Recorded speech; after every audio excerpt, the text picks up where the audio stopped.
Left after job, पत्नी नौकरी के बाद चली गई। ऐसे बहुत सारे मामले हमारे सामने अब आने लगे हैं। जब वाइफ़ की जॉब लग जाती है और उन्हें लगता है कि अब हस्बैंड मेरे से कम कमाता है, या हस्बैंड की गवर्नमेंट जॉब नहीं है, प्राइवेट जॉब है, मेरी एक सिक्योर जॉब है, हाईली इनकम जॉब है, मेरा पोजीशन ज़्यादा हो गया है बिकॉज़ मेरी जॉब लग गई है, मेरा स्टेटस बढ़ गया है। ये सारी चीज़ें सोच के हस्बैंड से पीछा छुड़ाने के अलग अलग बहाने, या डायरेक्टली छोड़ देना,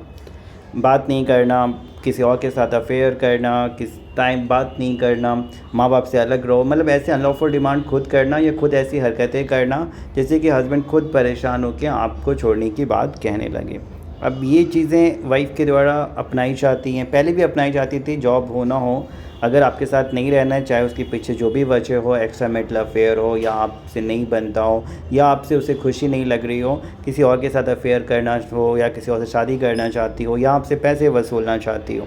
अब यहाँ पे जब वाइफ़ को जॉब लग गई है, उसे लगता है कि आपसे अच्छा लड़का मिल सकता है, कमाने वाला मिल सकता है, उसके स्टैंडर्ड का मिल सकता है, उसके डिपार्टमेंट का मिल सकता है। एंड इस वजह से अभी कुछ ऐसे मामले हमारे सामने आ रहे हैं, आप भी सोशल मीडिया पे देख रहे होंगे कि किसी को एसआई की जॉब लगी सीआरपीएफ में तो छोड़ दिया, कोई एसडीएम बन गई तो छोड़ दिया, कोई लेखपाल बन गया तो छोड़ दिया। और अब यहाँ दुख की बात यह है कि इन सबको बनाने के पीछे कहीं ना कहीं, जैसे लोग कहते हैं ना कि एक मर्द की कामयाबी के पीछे औरत का हाथ होता है। औरत भी अगर कामयाब हो रही है शादी के बाद तो बिना हस्बैंड के सपोर्ट के या उनके फैमिली के सपोर्ट के नहीं पॉसिबल है। और हस्बैंड बेचारा खुद भी नहीं सक्सेस हो पाता है किसी वजह से, लेकिन उसे पता है कि कैसे पढ़ना है, क्या करना है, क्या एग्ज़ाम देने हैं। वाइफ को फुल्ली सपोर्ट करना, फाइनेंशियली, मेंटली, हर एक तरीके से उसके पढ़ाई में, एग्ज़ाम में,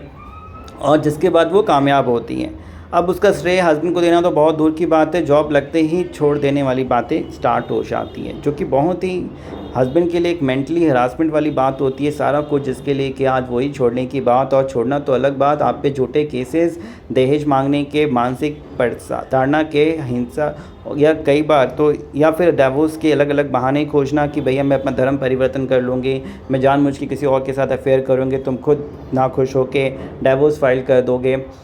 और फिर एलिमनी के नाम पे भी कई बार आपसे उल्टा पैसे वसूल लेगी। तो या फिर एक अलग बात लिया जाए, क्योंकि हस्बैंड के लिए ना कानून है ना कुछ है। औरतों के लिए कानून पहले भी था, आज भी है। अब तो नए जो न्याय भारतीय संहिता आई, तो भारतीय न्याय संहिता में तो और ज़्यादा इन्होंने जोड़ दिया, जहाँ पे कि वुमेंस लॉ का बहुत अच्छे से मिसयूज़ कर सकती है, और हस्बैंड के नाम पे कुछ भी नहीं रह गया।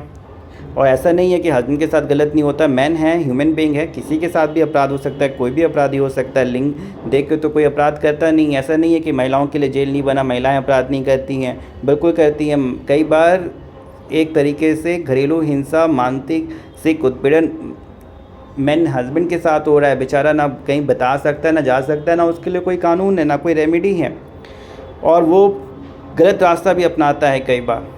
तो अगर आपके ऊपर भी ऐसा कोई प्रॉब्लम है, आप फेस कर रहे हैं, वाइफ़ ने ऑलरेडी केस फाइल किया है, धमकियां दे रही है घर छोड़ने की, आप पे झूठे केसेस डालने की, माँ बाप को परेशान कर रही है, माँ बाप से अलग रहने की डिमांड कर रही है, अपने आप को कैसे सेफ गार्ड करें, झूठे केसेस से कैसे बचाएं, वाइफ़ के ऊपर आप भी क्या केसेस फाइल कर सकते हैं, क्या आपकी रणनीति होनी चाहिए, क्या सबूत चाहिए, कैसे कलेक्ट कर सकते हैं, कैसे अपने आप को एक स्ट्रॉन्ग पोजीशन में रख सकते हैं, वो सारा कुछ आपको हमारे द्वारा बताया जाएगा, जिससे आपका समय, पैसा, मानसिक परेशानी बचे, कहीं से पुलिस, वकील या वाइफ आपको हरास ना कर पाएँ। क्या आपके लॉज हैं, क्या राइट्स हैं,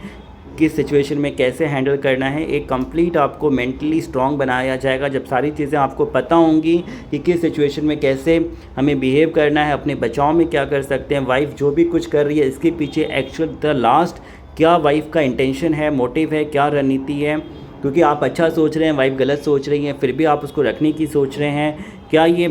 बोनाफाइड इंटेंशन आपके काम आएगा, या रावण को मारने के लिए रावण की ही बुद्धि का आपको इस्तेमाल करना होगा, जो कि एक लाइन है मेरे द्वारा बहुत यूज़ किया जाता है और डेफिनेटली अपनाना पड़ेगा। आप सामने वाले के हिसाब से ही आपको रणनीति तैयार करनी पड़ेगी उसके चक्रव्यूह से बाहर निकलने के लिए। तो अगर आपका भी कोई भी family, civil, criminal, property, matrimonial matter है, भारत के किसी भी कोने से, किसी भी जगह से आप हमें कांटेक्ट करें। अगर आपका कोई हाई कोर्ट या सुप्रीम कोर्ट में कोई आप पिटीशन डालना चाहते हैं, चाहे वो एलिमनी के लिए हो, डिवोर्स के लिए हो, या ट्रांसफ़र करने के लिए हो इस स्टेट से उस स्टेट, आप हमारी मदद ले सकते हैं हमें व्हाट्सएप करके, अपना केस मैसेज करके।